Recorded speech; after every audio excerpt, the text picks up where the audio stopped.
Benvenuti in questo nuovo tutorial. Vedremo ora una guida per configurare i regolatori di carica per lampioni fotovoltaici.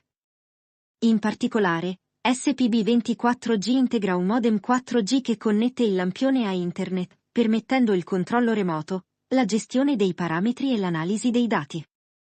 Vi lascio ora al tutorial.